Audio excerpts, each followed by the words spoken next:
I don't recall having a twin brother, but the creature outside of my tent sounds exactly like me. A road trip sounds harmless, right? I just needed a little bit of time off from work, that's all. So I decided to take the first vacation of my life last year, but after what happened, I think this might also be my last. Some miles south and a little east of the city, there's a free campground. I set up my junior scout tent in the fading twilight. Mine was the only one there. I had the place all to myself, well, at least for the time being. After a quick meal of apples pilfered from a previous campground, I did my usual travel log spiel to my video camera by lantern light before turning in. I'm not sure how long I slept.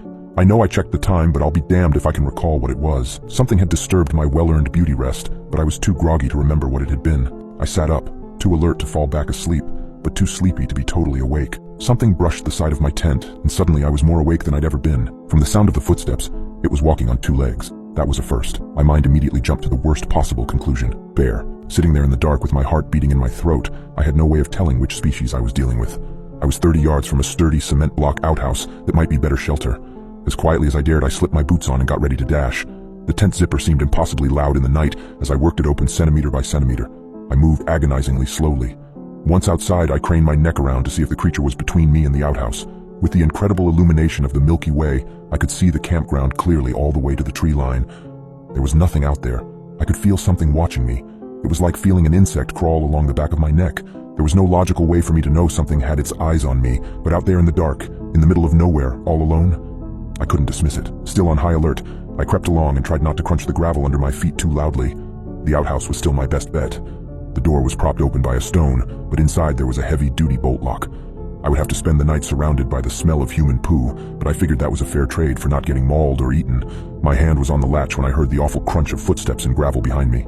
I kicked the stone, propping the door open out of the way, and slammed the heavy metal door shut, no longer caring how much noise I made. Whatever was on the other side had thumbs. Something tugged on the door as I struggled to bolt it shut. I won, but it was close. There was a metal mesh along the top of the structure for ventilation. Through it, I heard the bellows of heavy breathing that matched my own. My phone was back in my tent because I'm an idiot. There was no way to tell time. The same stupid impulse that brought me out there in the first place kicked in. I had to know. Hello? Silence. Maybe they hadn't heard me. And then, hello? My heart dropped. The voice was masculine like my own, and the sound of it was a kick to the gut. I couldn't even tell you why it made me so uneasy. I'm sorry, I thought I was alone. I said, I'm alone. Every syllable was jarring. I'm sorry, I freaked out. I didn't think there was anyone else here. Sorry, I'm here.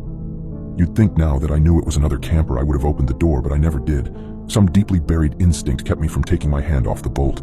You scared the crap out of me. Are there more tent sites out in the trees or something? I'm something. There are more. His words made me sick to my stomach. Again, I couldn't have even told you why. Only that they did. From his odd word choice, I guessed English wasn't his first language. Do you need to go? Use the bathroom, I mean? Because I'm going to be in here a while. That wasn't a lie.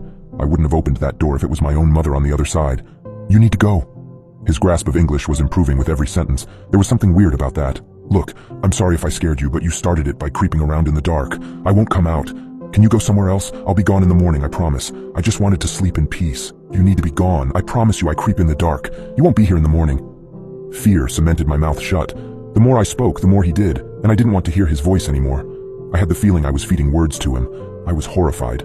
The same instinct that told me to keep quiet the first time kept me from running my dumb mouth off again. I was either dealing with someone who was not mentally well or was something else entirely. There was a threat in his words or the way he spoke them, and I had no doubt he would be able to carry out that threat. I kept my hands on the bolt while they cramped, and the first rays of sun crept sluggishly through the mesh at the top of the walls of my shelter. It wasn't until the sun was strong enough to make me sweat in my self-imposed prison that I felt brave enough to speak again. Hello? Are you still out there? Hello? Anyone? There was no answer, which was the best outcome I could hope for. I opened the door.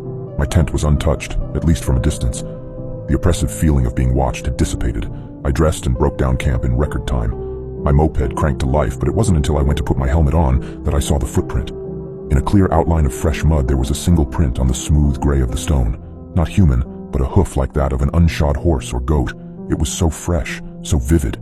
It hadn't been there last night when I used the bathroom before I'd gone to bed. In the soft mud in front of the outhouse door were more of the same, some of them on top of my own boot prints.